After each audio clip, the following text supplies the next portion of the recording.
Hi, Elwood City Limits listeners. It's Will here. Wanted to do a quick introduction to let you know what you're going to be listening to this week.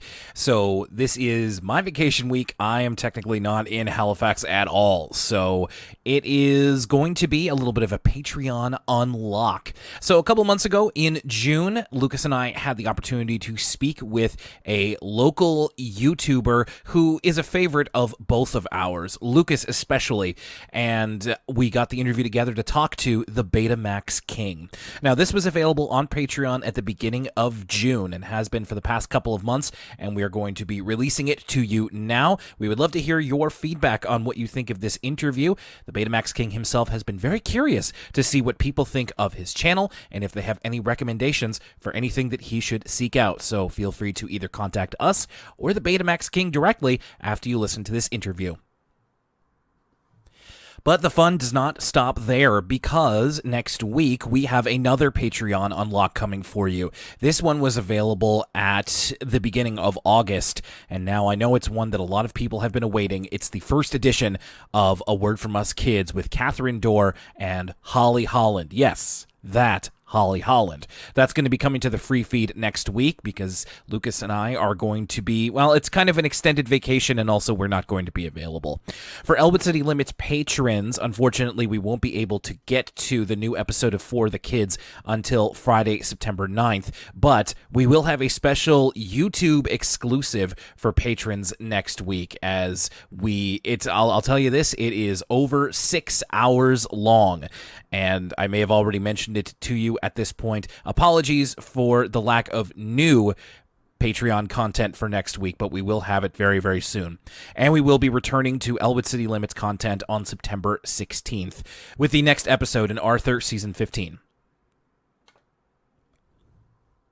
Finally, thank you to everybody who has been voting for us as Best Podcast in the Best of Halifax Awards. If you haven't done so yet, please go to vote.thecoast.ca. If you don't know what this is one of our local independent publications that Lucas and I are a big fan of. Every year they do their Best of Halifax, and in the past few years they have been looking for the Best Podcast. So we are nominated once again. Thanks to you who nominated us, and now we need you to vote. There is a little bit of registration involved, but if you go to vote.thecoast.ca, we are in the music and culture section, and that's where you can find Best Podcast. Please vote for Elwood City Limits. If you have done that already, or if you do go on to do that, please let us know, and we will thank you personally. You'll be able to vote until later in September, so you still have a bit of time, but please don't leave it to the last minute. We would really appreciate if you vote for us. This is just a cool thing for us to be able to say that we did once. And yeah, if you want to do us a solid, vote.thecoast.ca. All right, I won't tee this up anymore because Lucas does a great job of doing that himself. So we will catch up with you very, very soon. We've got A Word From Us Kids coming next week and more Patreon content in the coming weeks, and Elwood City Limits proper returns in mid-September. Thanks, everybody. Have a great start to your school year if you're going back to school, and we will talk with you very, very soon.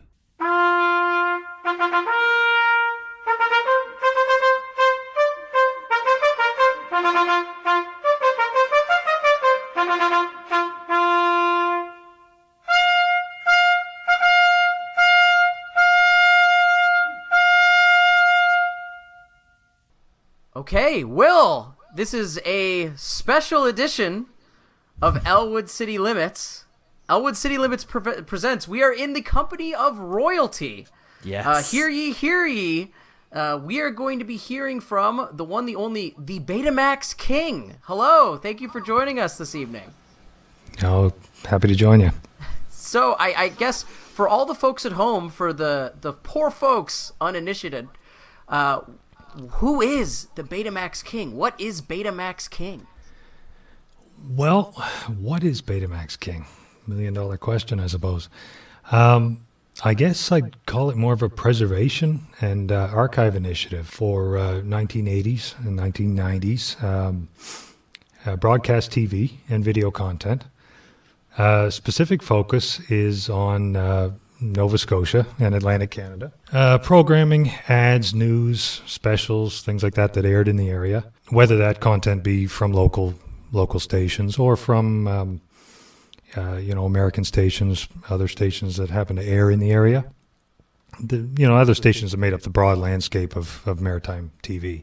The effort is to try to save as much as possible from in between different, your TV shows, your movies, whatever was out there. The other stuff that gets left behind that doesn't make it to Netflix or streaming platforms or home video or whatever. Another feature of it that most people probably don't know is that I also look for local music. Anything that happened to fall off the radar over the years. Like there's some Spice in there, there's some Steps Around the House, Runaway, local acts.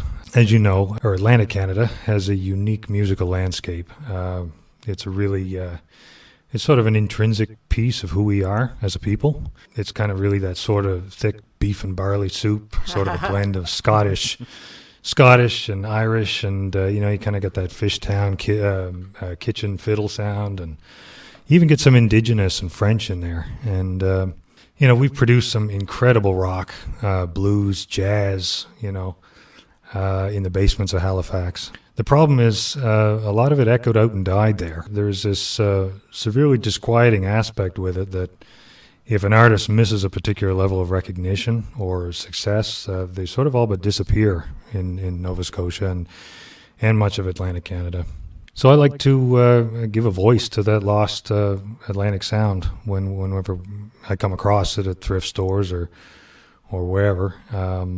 So I'll look for records and tapes and things like that for bands and even small garage recorded stuff if I can find it that sort of got left behind. So that's sort of the unmentioned second turn of the channel as well. So I think one of the things that we definitely wanted to touch on with this was, and you brought it up yourself, it's media preservation. So we both ran across your channel at various different times, and we're both very taken with it, obviously, being local content, but we're also, by the sense of, we have this podcast about Arthur, which started in the 90s, and one of the things that really spurred it was your pair of videos about, you uploaded the commercial for the Arthur VHSs and the classic Juicy Juice promo that would always play before it. So I'd like to think that was one of the catalysts for Lucas getting the idea to reach out to you and talk to you about it, because we also have, I think, very strong feelings about media preservation. You went into it a little bit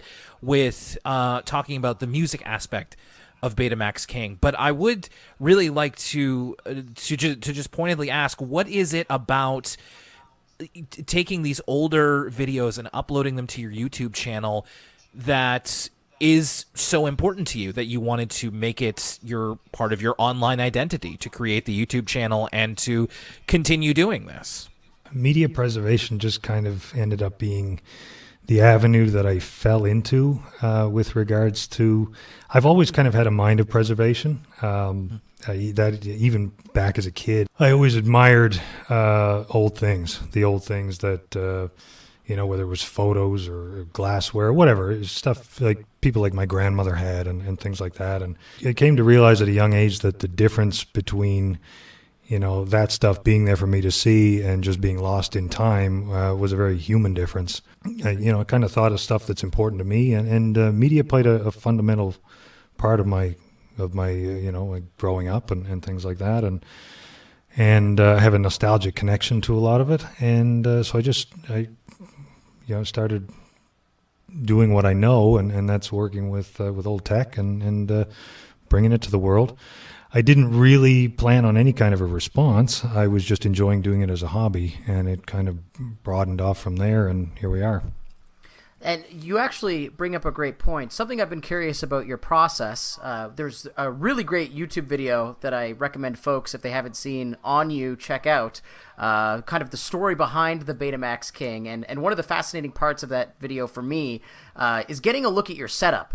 Because I've always kind of wondered, okay, what is the A to B to C of getting these videos from the titular Betamax tapes and then getting them uploaded onto the YouTube channel? So if you could tell me a little bit about what's involved in terms of the technology and what is the work to get this stuff uploaded on the internet? Wow. I put in a tape and push play. Yeah, a little more in the middle there, but yeah. No, honestly, it usually involves, I'll sit down, I'll pick up a box of tape someplace, wherever. I mean, I get them from, people give them out, pick them up at thrift stores, yard sales, the garbage. I'll fully admit I've dumpster dove some of them. I can't really pass up a good opportunity to grab some stuff. But first thing I'll do is I'll sit down and I'll just start running a tape. I'll just start playing it, fast forward it till I see something that might be good. Usually I know pretty quick if it's going to have any value. You'll hit a commercial break and it's like, oh, okay, this is going to be good stuff. If it doesn't seem to have anything worthwhile, one problem I get with a lot of the stuff is you get a lot of rental bootlegs or pay-per-view events or something like that that just doesn't have anything that I can use. It's all copyrighted or whatever. Right. So usually there, what I'll do is I'll run it for 5-10 minutes. If I don't seem to find anything, I'll just burn straight through to the end of it and roll backwards from the end, hoping that maybe there was still something older on the tape that I can use. If there's nothing there, I'll just box it up and get rid of it at that point and just put it into the quote-unquote archive or stack of boxes in the corner of the room. Like that's the problem with that. The best people that did this, or the best recordings I get, are from people who wanted to get rid of the commercials and didn't want any of the stuff that I want. So they took the time and they stopped the tapes and they used the commercial skip and things like that. Or they piggybacked 2 VCRs and they copied their friends' rentals or stuff from Blockbuster, whatever. Well, that's one of the interesting parts of this process is you very much are kind of exploring sight unseen, right? You get a stack of blank tapes and you don't know what you're getting into. So you must have come across some pretty crazy stuff. Like, I assume people have home movies or stuff like that. What is some of the stranger clips you've come across on your Betamax journeys? Well, I've got a stack of about 12 tapes behind me that are home movies. Some of which I've gone out of my way to return. I've taken a few still shots, shared them on social media. I did manage to return 1 or 2 of them. One that was actually quite important to somebody that had been missing for almost 20 years. Wow. And had their parents and everything. It was a wedding video. They were no longer married to their partner anymore, and but their parents and everything were in the video, and of course they had passed away. So it was I just took it upon myself, did a digital copy, and mailed them a digital copy and the tape back and stuff like that. They were very happy to get that. But some of the weirder stuff, I guess, I've got one that's just a guy driving a pickup truck down a dirt road, and it's kind of got a creepy vibe to it, and I have no, and I have no idea where it is.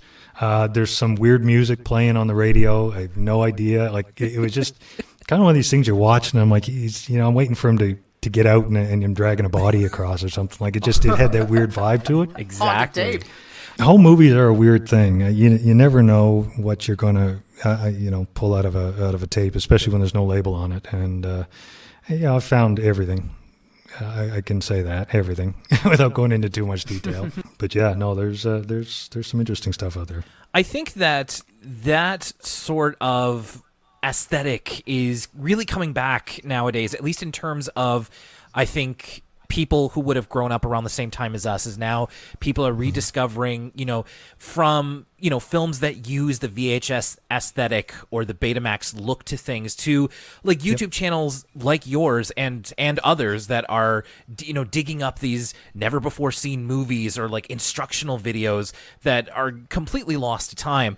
And it seems to be having a resurgence, which you mentioned about having, quite a response in doing something that was initially your hobby, not just from people who were literally in the videos that you were doing, but also from on your YouTube channel. And I was just curious about what that response has looked like in terms of, not just in terms of views or subscriber numbers or anything like that, but like any type of like responses that people have had to some of the stuff that you've uploaded. Yeah, I've got a good handful of emails and personal contacts from people who usually it's, my grandfather built that car, or that's me as a little guy, or something like that. Like there's a personal connection to some of it. And when I set out to do this, I didn't expect anything like that. I was just playing around and said, well, I'm going to copy this stuff. YouTube came around, so I started firing some of it up. Yeah, I just started to get really personal feedback that it became that sort of a dedication. I was like, oh, okay, people, this actually means something to people. This is more than just something to do on a Friday night, whether drinking beer or hanging out or whatever. They're actually, people are discovering pieces of their own past through some of this stuff, or getting that nostalgic kind of vibe off of it, and I like giving that to people. I think that's great. It's life's not an easy thing sometimes, and if something like an old ad can give somebody a good night, well, why not? One of the things that I discovered from that excellent short documentary is that I was always under the impression that these advertising agencies or these production companies or just these companies, period, that were putting this stuff together kept tape libraries of all of this stuff, and it would all just kind of remain in storage somewhere. And something that you speak to briefly is that they were just kind of taping over the same tapes, or they would very quickly dispose of it. And you kind of see that sometimes your archive is the only remaining archive of a lot of this stuff online. One example I highlighted is that if you go to the Mary Brown's official YouTube account, and then for our listeners at home, Mary Brown's, very famous fried chicken restaurant chain here in Atlantic, Canada, they've uploaded some of their classic ads, but they all have the Betamax King watermark in the corner of the screen. And it's like, that's the Betamax King video. So what do you think of kind of your archive being the last remaining archive, to the point that even like the original copyright owners are using your footage? At the end of it all, that's why I'm here. I want to save this stuff, and I have heard that a lot of companies did reuse tape. Tape wasn't cheap, and if I made a commercial to sell that pair of shoes, and that pair of shoes doesn't matter anymore, and it's all sold, and there's a new version out there, well, why am I keeping the tape? And I think that was a lot of the mentality that kind of went towards producing some of this stuff. Is like, well, where can we save money? Well, we can use the tape more than once. And nobody really thought that, 20, 30 years later, that it was going to be valid stuff to still have around. Yeah, I've had a handful of companies reach out, American companies, a couple of Canadian ones reach out, just looking for, I see you posted this, could I get a copy of it from you? And the answer is, we have a marketing department, but we don't have any of this stuff. None of it exists anymore. It was, even if if we had tapes, they were thrown away. We moved buildings, we moved warehouses, we emptied warehouses, we got rid of files. The tapes ended up gone with it. And that's kind of cool, because that was the primary goal. I always figured, well, maybe somebody, people out there didn't save it. And so I have the opportunity to make sure it does live on in some way or another. Now that's amazing to hear that these folks are reaching out to you to get back basically their own media. But have you ever had a negative response? Like, has anyone sent you a cease or desist, or say, this doesn't belong to you, why are you uploading it to YouTube? No, never anything of an official type. I've had people come at me and say, "Oh, you put your watermark on," and stuff like that. And I don't do that to claim it. I do that so that if it ends up anywhere else, there's that little piece of me goes with it. And like I said, there's that one clip for Star Trek: The Next Generation is on the toys that made us. And somebody brought that to my attention, so I went and watched the episode on Netflix, and sure enough, there's a logo in the corner of the screen. Sweet.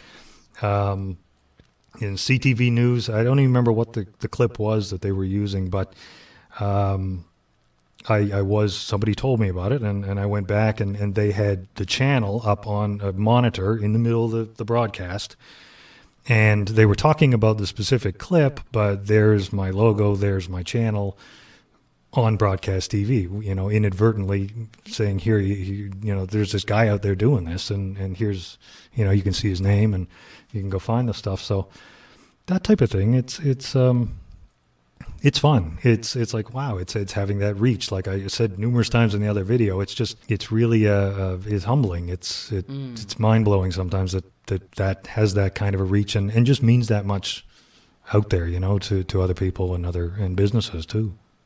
One thing that we mentioned earlier about how the type of let's say aesthetic or even art that is present in the videos that you upload, because it's of a very specific time period of years.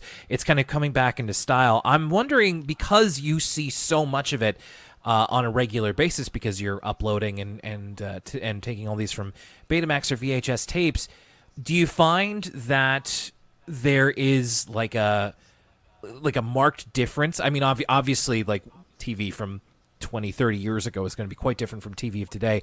But is there anything that you find that really sticks out to you about the advertising or the way that commercials or content was shot around that time versus now? There's sort of a stylized aesthetic to stuff that was shot in the 80s and 90s that just you don't see it now. It's got a warmth to it. There's a lot of stuff there was a family values to it. There was a togetherness to it. It felt less like a commercial, for example. Felt less about the product and more about the personal connection to the consumer.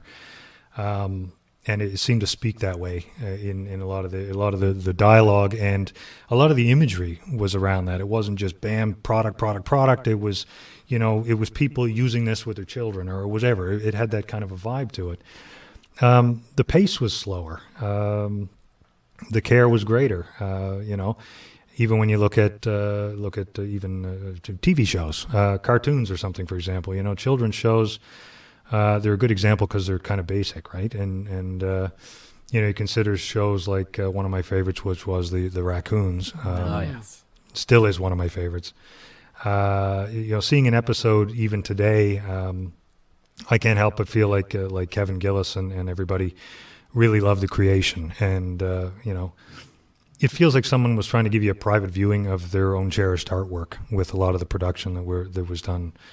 It didn't feel like it was just being pushed out the door for ratings, and that's kind of the vibe you get now. But I don't feel that today, when I see stuff on TV now, that it's like that. And maybe it was an illusion at the time. I had a younger mind at the time, things like that. Like you guys are familiar with late 90s stuff, like Arthur, for example. And, of course. And, I'll level to say the same, was true with Arthur as it was with the Raccoons or Franklin or Little Bear or some of that Richard Scarry stuff. Mm-hmm. And then you go, into the 80s with things like Fraggle Rock and Dark Crystal and that. And Henson poured everything into that stuff. And it really showed, you know what I mean? Some of the cartoons, Teenage Mutant Ninja Turtles, weird idea, worked really well because it was pitched properly, The Real Ghostbusters, absolutely loved it, and talk about atmosphere, like the hand-painted backdrops and stuff in that gave kind of that dark atmosphere. The 80s was the best time for Disney stuff. You go with, DuckTales, Rescue Rangers. Oh, yeah. Gummy Bears. There's just a warmth and a comfort without that money undercurrent that seemed to exist at that time. Even simple stuff like He-Man and Thundercats and stuff like that. There was just very basic animation, but there was a certain way about them that you don't really see it now. And that's not to say there wasn't stuff out there that was just a drive to make money. You had Pound Puppies comes to mind. It was, just push a toy line, right? Same with My Little Pony. How many girls walking around out there, little girls with, brushing their hair on this plastic pony, right? Like, production, it's like any kind of an artwork. It's, cooking, painting, building a car, whatever. You can feel when somebody cares, and everything they do bleeds heart and soul at the end of it, and that really shows, and that matters. And I know you guys can see that with Arthur too. And these 2 decades were filled with just really quality productions and things like that. So and the same extends into live action stuff. X-Files. Did anybody not watch X-Files? There was it was captivating. Unsolved mysteries. It opens with that music and you're just hooked. Yeah. Right? Big time. And Canada was no different. We were turning out really good stuff in that time too. And yeah. The Outer Limits. Yeah. to name. And I had like Beachcombers. Beachcombers is awesome. It's just really good stories that grab you.